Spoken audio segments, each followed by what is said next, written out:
Hello friend, আমি শ্রাবণী। আর এই হচ্ছে আমার ছোট্ট মেয়ে শ্রেণিকা। আর এটা আমার বরমশাই। আর এই হচ্ছে আমার শ্বশুরমশাই।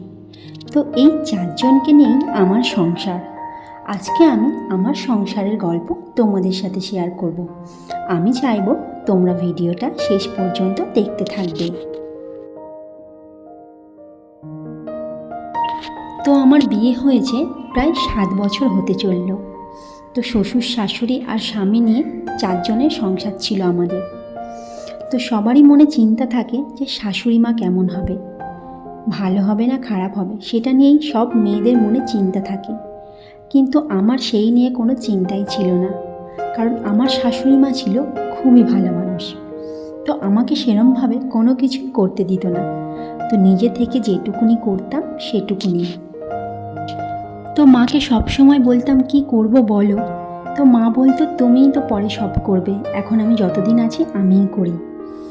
তো ঘুম থেকে দেরি করে উঠলেও মা কোনোদিন ঘুম থেকে ডাকতো না, বলতো তোমরা তো এখনই ঘুমাবে, পরে কি আর ঘুমাতে পারবে, যখন ছেলে মেয়ে হবে, বড় হবে, স্কুলে পড়বে।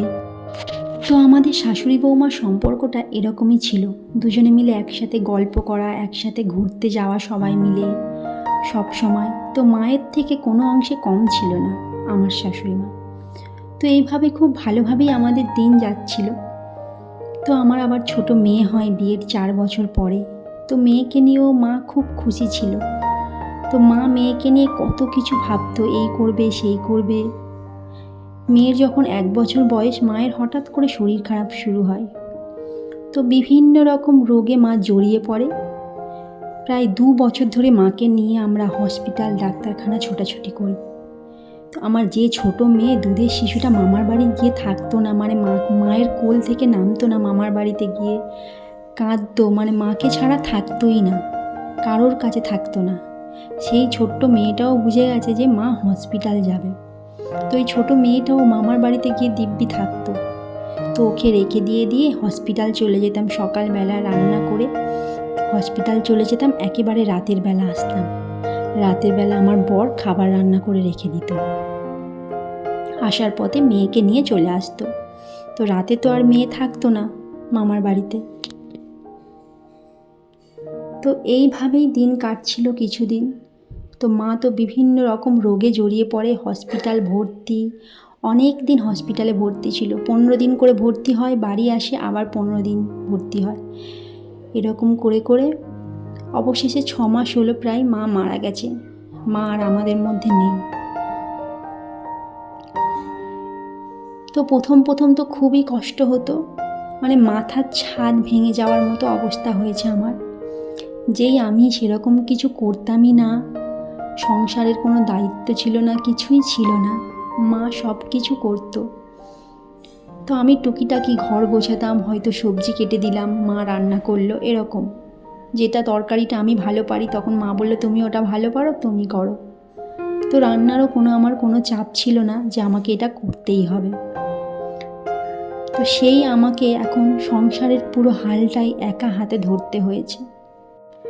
তো আমাদের জীবনটাই যেন পুরো ওলটপালট হয়ে গেছে। বিয়ের পরে এসছিলাম একরকম, তো বিয়ের এখন পুরো অন্য রকম হয়ে গেছে 6 বছর পর। বাড়ির গার্জেনই যেন মাথার ওপর নেই। তো মাই মাথার ছাদ ছিল, তো মা যেন নেই। তো মাই সব কিছুতে কী হবে কী না হবে ডিসিশান নিত, সব কিছুতে। তো আমাদের কোনো হেডেকই নিতে হতো না। তো এখন সেই মানুষটাই আর আমাদের মধ্যে নেই। তো ভাবলেও অবাক লাগে। তো দেখতে দেখতে 6 মাস হয়ে গেল। তো এখন আমরা আস্তে আস্তে সাধারণভাবে জীবনযাপন করতে শুরু করছি। তো তারপরেও যখনই রান্না করি পারি না, হিমশিম খেয়ে যাই, তখনই চোখ দিয়ে জল বেরোয়।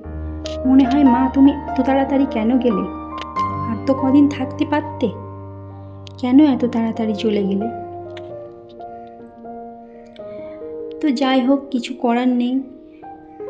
মনকে বলি যে কিছু তো করার নেই, সবাই বলে কিছু করার নেই, যেটা হবার হয়ে গেছে। তো তোমাদেরকে তো এইভাবেই চলতে হবে। তো দেখো বাবা মাছ কিনে নিয়ে চলে এসছে। তো কথা বলতে বলতে দেখলে আমি সকাল সকাল স্নান করে পুজো করে নিয়েছি। তো পুজো করে রান্নাঘরে চলে এলাম। তো তো বাবা এখানে মাছটা নিয়ে চলে এসছে, কাটাই নিয়ে এসছে, কারণ কাটতে গেলে খুবই অসুবিধা, তাই জন্য। তো আমার মেয়ের জন্য দুধটাও গরম করে নিলাম, আর এখানে চাটা হচ্ছে।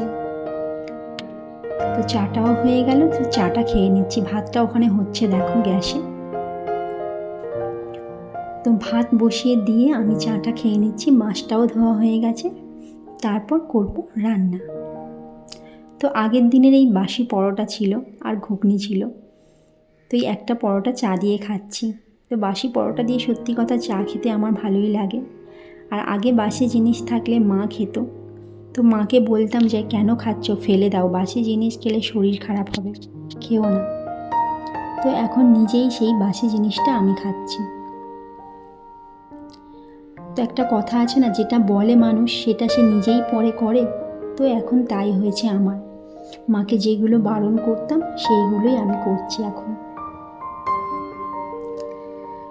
তো মাছটার ঝোল করব ঝিঙে, পেঁপে, আলু দিয়ে, আর আমার মেয়ের জন্য একটু গাজরও দিয়ে দেব, দিয়ে ওর ঝোলটা তুলে রাখবো, রেখে তারপর লঙ্কা দেব,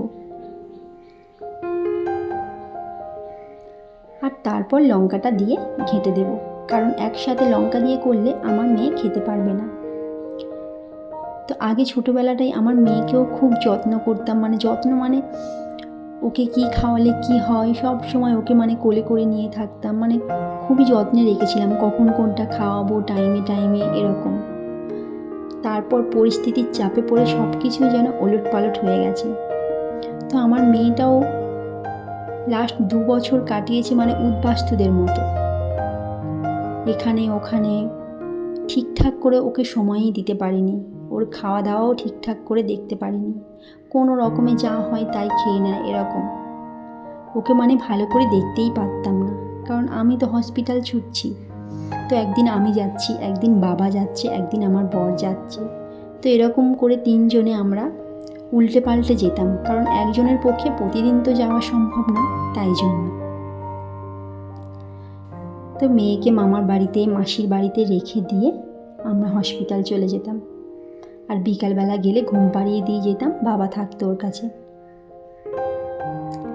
তো কথা বলতে বলতে দেখো আমার মাছের ঝোলও হয়ে গেল, আর এখানে একটু গাঁটি কচু ছিল, গাঁটি কচু আর আলুর তরকারি করলাম। তো রান্নাটা আমাদের সকালবেলায় হয়, কারণ আমার বর খেয়ে অফিস যায়, তো অল্প একটু খেয়ে যায় আর টিফিনটাও নিয়ে যায়, তাই জন্য সকাল সকাল উঠে রান্নাটা আগে করতে হয়। তো রান্না করার পর আমি দেখো এখানে সবজির খোসাগুলো প্লাস্টিকে তুলে নিচ্ছি। তো এগুলো আমি ফুল গাছ বসানো আছে অনেক, গাছের গোড়াতে দিই, তাই জন্য বাইরে আর ফেলি না। তো প্লাস্টিকে করে নিয়ে আমি ওখানে গাছের গোড়াতে দিয়ে দেব। তারপর বাবাকেও খাবার দিয়ে দিয়েছি, আর ওর টিফিনটাও গুছিয়ে দিলাম। টিফিনটা গুছিয়ে দেওয়ার পর তারপর আমার এক্সট্রা কাজগুলো আমি করব, কারণ সকালে সেরমভাবে কোনো কাজই করতে পারি না, তো আগে উঠেই রান্নাটা করে নিই। দেখো মেয়ের আবার বায়না, বাবার সাইকেলে করে একটুখানি যাবে, তো একটুখানি বাবার সাইকেলে বসে বসে যাবে, ওটাই ওর বায়না। প্রতিদিন না গেলে ওর হবে না, ঠিক বাবার সাইকেলে বসে বসে রাস্তা পর্যন্ত যাবে। তো রান্নাঘরটার অবস্থা এখন হয়ে আছে দেখো। তো এই রান্নাঘরটা এবার আমি পরিষ্কার করব। তো আগে ভাবলাম একটু খেয়েই নিই, আগের দিনের পরোটা আর ঘুগনি আছে, তো সেটাই আমি একটু খেয়ে নিচ্ছি।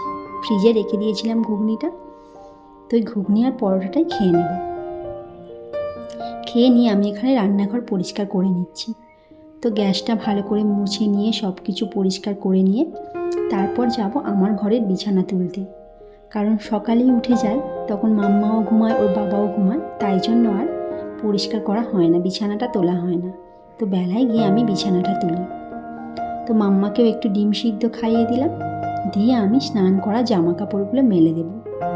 তো এখন ওয়েদার যা বারে বারে বৃষ্টি আসছে, তাই জন্য একেবারে বারান্দাতেই দিচ্ছি,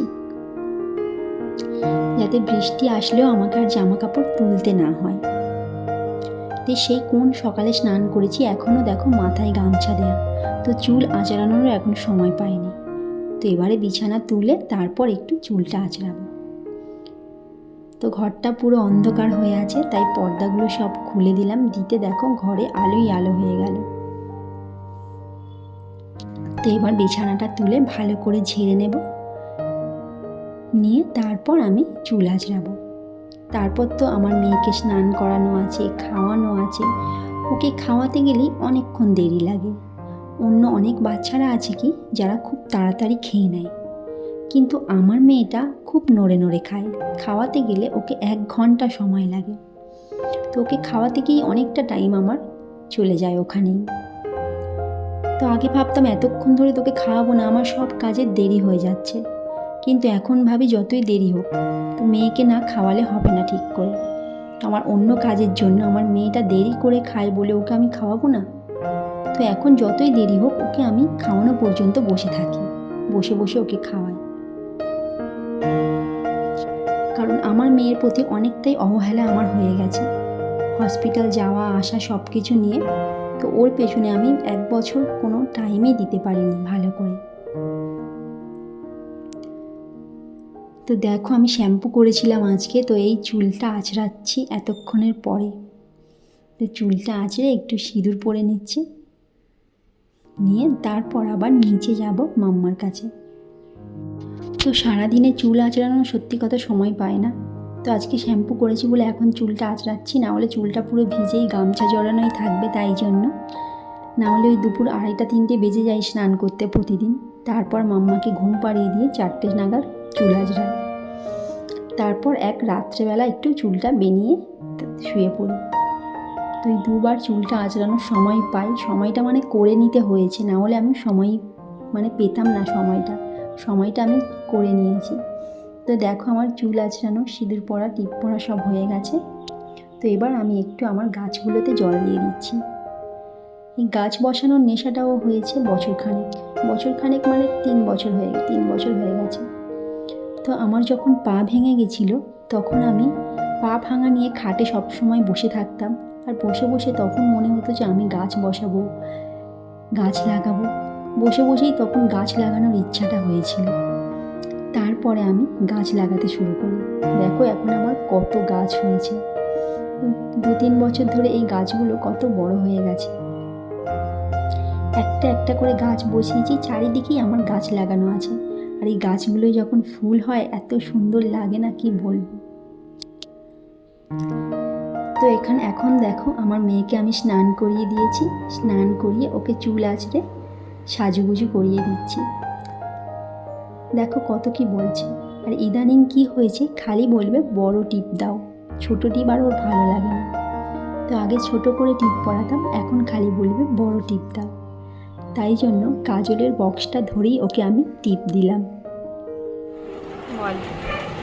তুমি বলো আগে তুমি বলো আগে তোমার সবাই ভালো আছো, তুচ্ছ দেখো চ্যানেল দেখো, আজকে বাচ্চা সবাই বল, আজকে বাচ্চা সম্বন্ধু টাটা।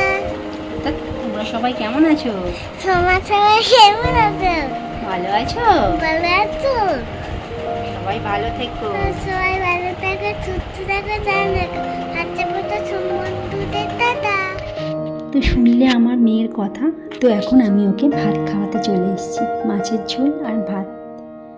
আর ওকে খাইয়ে দিয়ে আমিও খেয়ে নিচ্ছি, কারণ অনেক দুপুর হয়ে গেছে আর খিদেও পেয়ে গেছে সকাল থেকে কাজ করতে করতে। তো বাবারও খাওয়া হয়ে গেছে, এখন এবার আমিও খেয়ে নিচ্ছি। হ্যালো বন্ধুরা, তো স্নান খাওয়া দাওয়া সেরে দেখো জামা কাপড় চেঞ্জ করে চলে এসেছি। তো গা ধুলাম, এত গরম কি বলবো। তো গা হাত পা ধুয়ে এখন ঘড়িতে বাজে দেখো 3:15। তো সব কাজ সেরে চলে এসেছি। তো সারাদিন এইভাবেই আমার দিনটা কাটে সত্যি কথা বলতে গেলে। তো 1 সেকেন্ডও মানে বসার সময় নেই, 1 সেকেন্ড মানে যদি দাঁড়ায় তো আমার সব কাজেরই দিই। তো যেহেতু মা নেই, পুরো সবটা আমাকে একাকে দেখতে হয়, তাই জন্যই মানে এখন এত কাজের চাপ, কি বলবো। এত কাজ যে আমি একা নিজে করতে পারি, মানে সেটাই মানে নিজেও ভাবি যে আমি কি করে করছি এত কাজ। তো সংসারের সব কাজকর্ম প্লাস এই ছোট বাচ্চাটাকে সামলানো। তোর 3 বছর বয়স, ও অনেক কিছু বুঝে গেছে এই বয়সে, মানে অনেক কিছুই শিখে গেছে ও। তো বন্ধুরা আজকে ভিডিওটা এখানেই শেষ করলাম। তোমরা যদি চাও আমি ইউটিউবে একটু জায়গা করে নিতে পারি, তো আমার চ্যানেলটাকে সাবস্ক্রাইব করে দিও। তো আর ভালো লাগলে একটা লাইক করে দিও, কমেন্ট করে। ভালো থেকো, সুস্থ থেকো, সাবধানে থেকো। আজকে এখানেই শেষ করলাম, টাটা।